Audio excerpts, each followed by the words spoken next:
When big names talk, they talk to Cleve Osborne. Right here on The Narrative. Welcome to The Narrative. My guest today is a Calypsonian who studied over 170 songs written by and sung by Alwyn Roberts, Lord Kitchener the Grand Master, known for his compositions about the steel pan. Sometimes referred to as the Road March King because of the number of road marches he wrote. But today, we'll discuss the way he treated with the topic, women. So stay with us as we explore this angle on Lord Kitchener's music. Let's kick things off with Lord Kitchener's Stop Eating Out. My wife say, oh Kitchi, I don't like your attitude. Please tell me why you stop eating my food. I could see you taking me for a ride, like some lady is giving you food outside. Well, I couldn't say nothing, cause I know it's true. Sometime I just eat something by me neighbor Lou. But if it don't interfere with me married life, well boy, no woman food come and shut me and my wife. Well, I want to talk it publicly. I stop eating now. I don't want no food from nobody. I stop eating now. Whether it's John or Sarah, I stop eating now. Or I'm all from the Chinese restaurant. I stop eating now. Me conscience just really bother me. I stop eating now. I should eat home more regularly. I stop eating now. Them food with them young girl cooking gon' drive me insane. I ain't eating out again.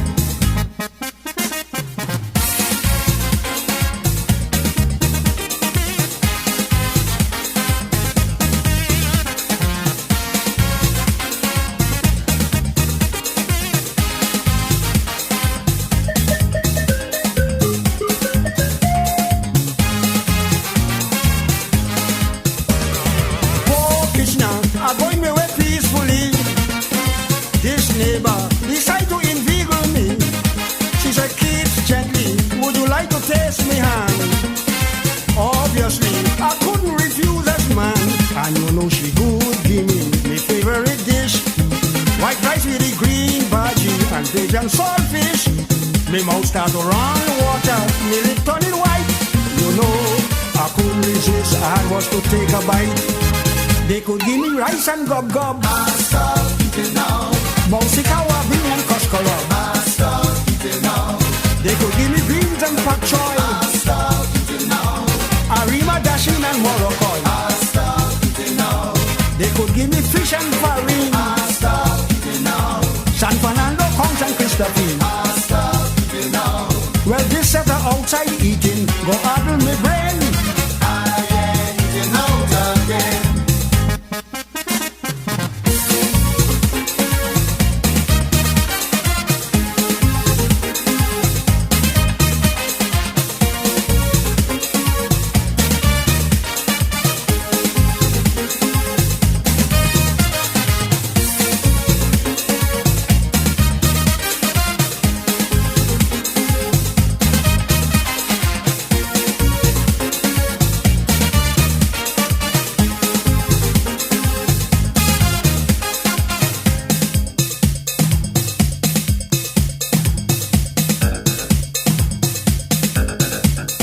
The Narrative is the way we tell the story of our guests through their words. My name is Cleve Osborne, documenting the history of our guests. You know, Audrey is what we call a love song. He's professing his admiration and his desire for this woman.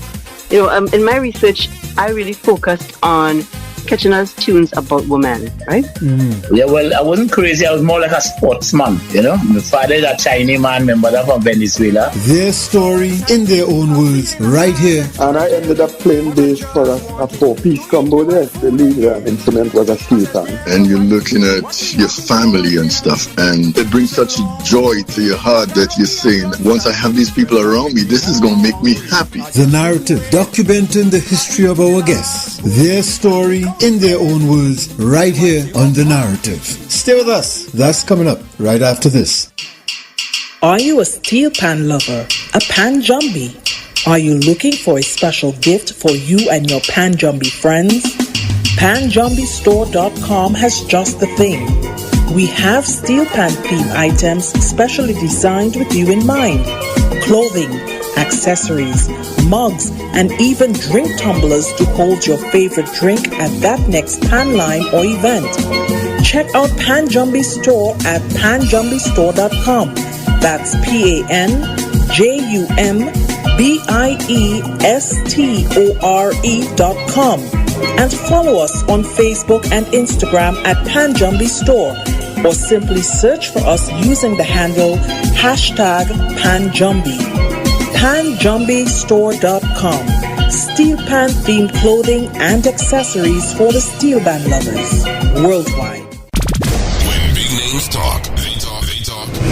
To Cleve Osborne, right here on The Narrative. Once again, a pleasant hello to you and yours. Thank you so much for joining us here on The Narrative.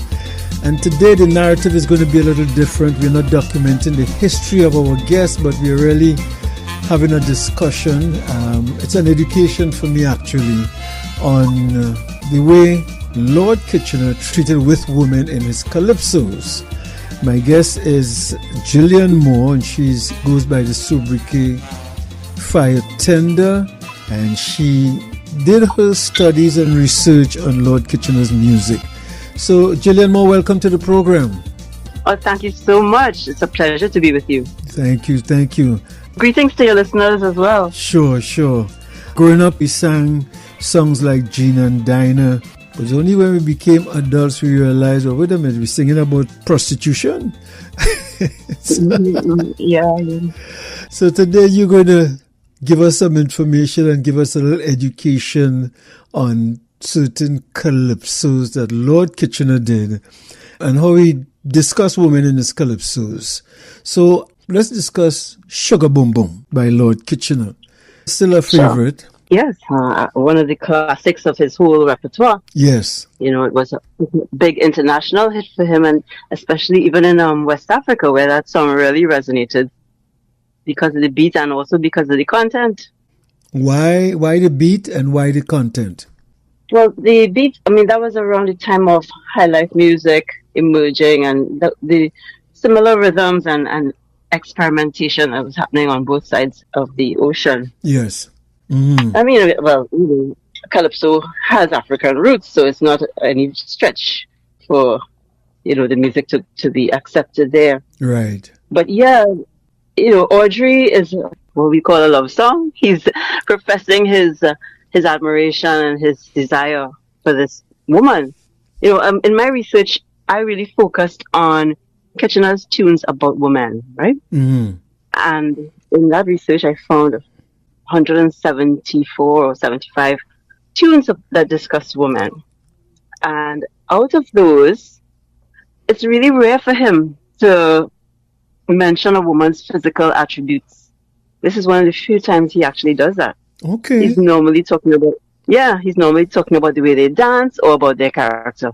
So it really stands out among those songs. Mm-hmm. Right? Mm-hmm. So he uses the metaphor of sugar, Audrey, where you get that sugar. And, he's referring to her bottom, her posterior.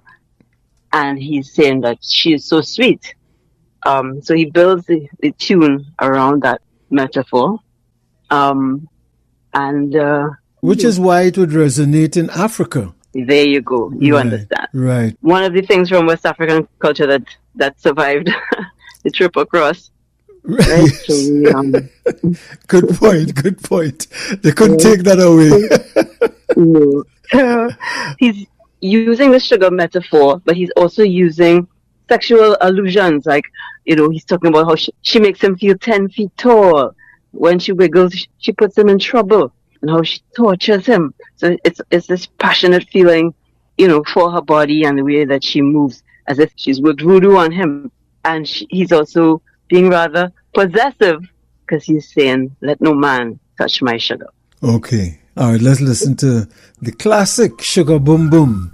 My guest at this time is Miss Gillian Moore, the fire tender who studied Lord Kitchener. When we come back, we're going to get information on your background, your educational background, and this research, all right? Great.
Classic there from Lord Kitchener, Sugar Boom Boom, and my guest at this time is Gillian Moore, fire tender, a Calypsonian. She did Pantune Father, and she paid tribute to Lord Kitchener. That's where I got the idea from to have this conversation. And Gillian, let's go back and talk to us a little bit about young Gillian in school.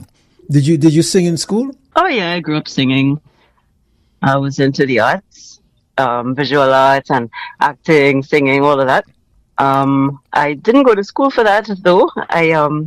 I went to school for psychology and sociology in New York for a few years. I didn't finish, but I came back and got right into the music business. I started in a rap group called Homefront as part of the Kiss Kitty Caravan at Amar Studios back in the day. Mm-hmm. Yeah, I was a founding member of Homefront. That was me, Ozzy, Merrick, and Atakalan. Uh-huh. Then I went solo and I started working as a journalist.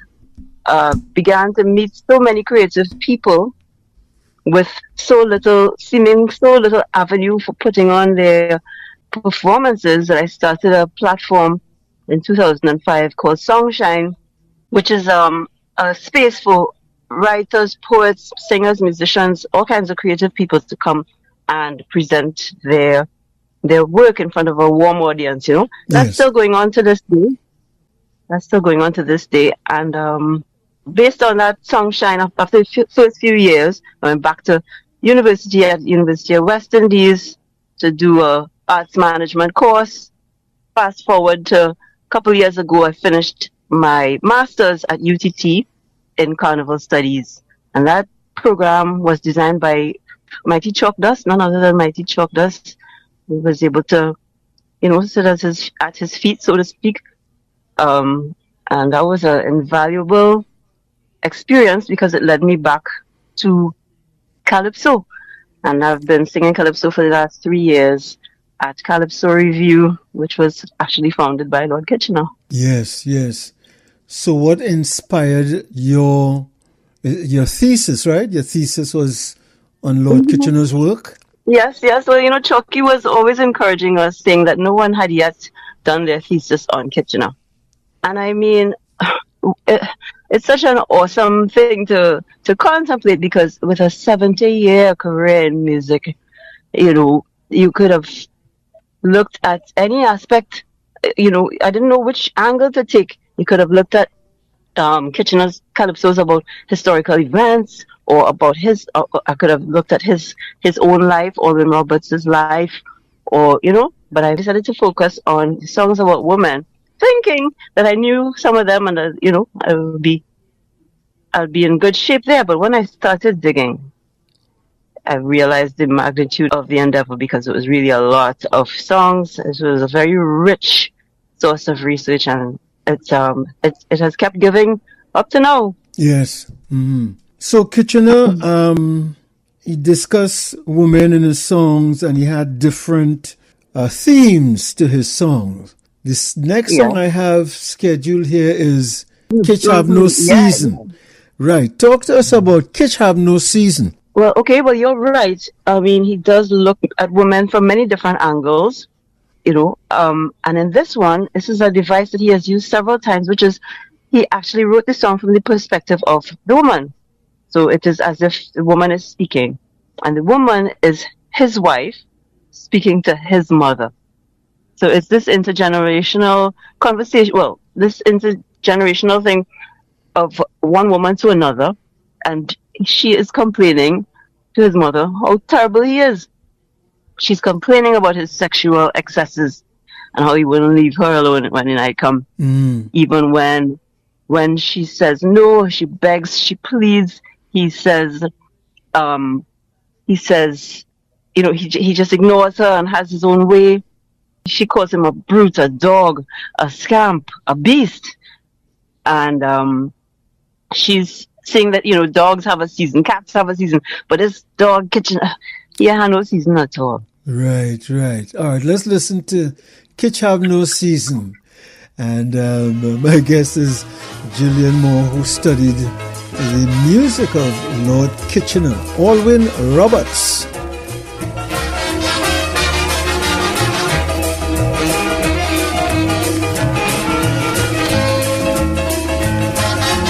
This one is called Kitch Have No Season. Good morning, Mistress Kitchener.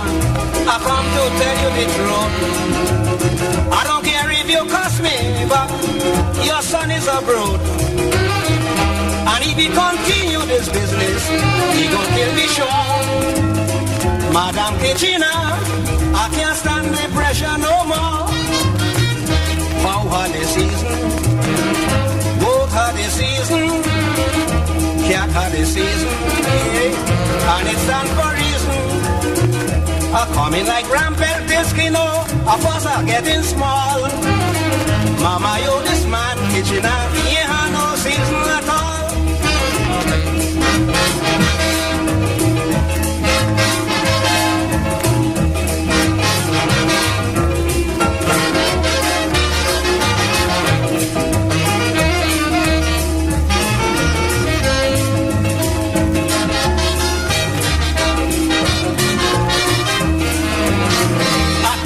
Sleeping, the beast wouldn't stop. If it's 1 o'clock in the morning, he waking me up.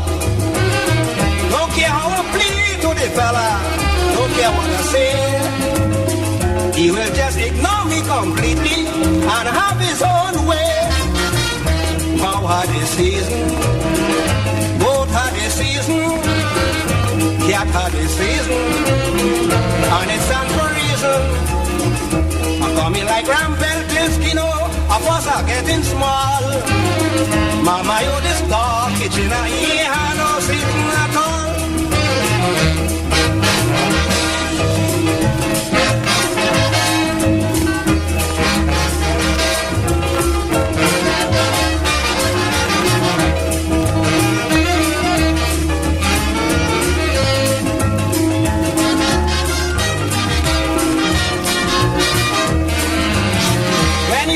Drinking, mom, is there in hell? The man like a hungry boxer, waiting for the bell. And when I can't stand the jamming, and I start to cry, he just tell me, shut up your mouth. You come here to multiply.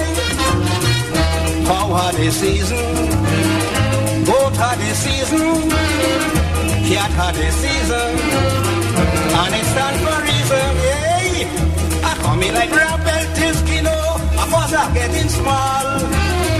Mama, you this dog kitchen, yeah, no season at all.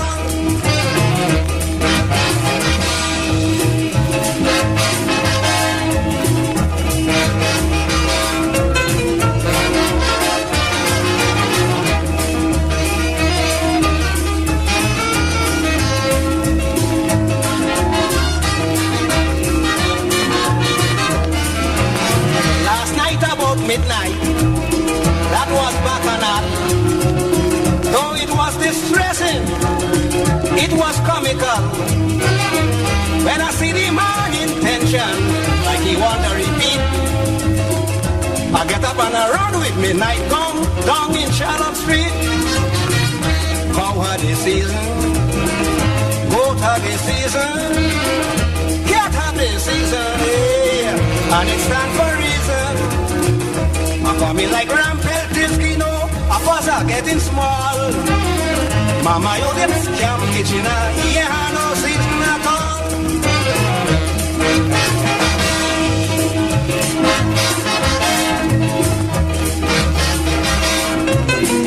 The Grandmaster himself, the Lord Kitchener, Kitch have no season. And, you know, so like I said earlier, we used to sing these songs, but we really didn't know what these songs were saying as children. My guest is Gillian Moore. As a child, what was growing up in your home like, having to do with the arts? Well, I think my family was not very artistic particularly, but they really loved music. You know, my mom loved to sing, not professionally, but in church and so on. And Daddy, he was an avid collector of Calypso records. So, you know, we were surrounded by old Calypso all the time. He'd make cassettes and play it in the car. You know, anytime we go in on long drives, listening to Calypso Sunday morning, taking out the LPs. So it was a lot of Spoiler, Old Kitchener, Sparrow, etc. And then the newer ones coming up through the 80s. So yeah, we were just surrounded by music a lot. Mm-hmm. And, you know, Daddy and I used to always talk about the Calypsos and some of the meanings. Not all of them, but, you know, you're growing up and you're listening for yourself and you're trying to figure it out. Right, so I was just always curious. We really just fell in love with it from small. Now, a burning question I have.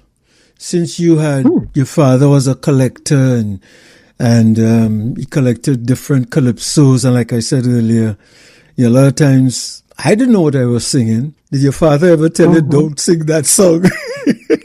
Nah, he cautioned me once or twice, but he didn't say don't sing it. You know? He cautioned you? Yeah. He told me, you know, context and audience is important. Right. Yeah. Because as children, you're grown up, you don't know the context of the song, you know? That's right.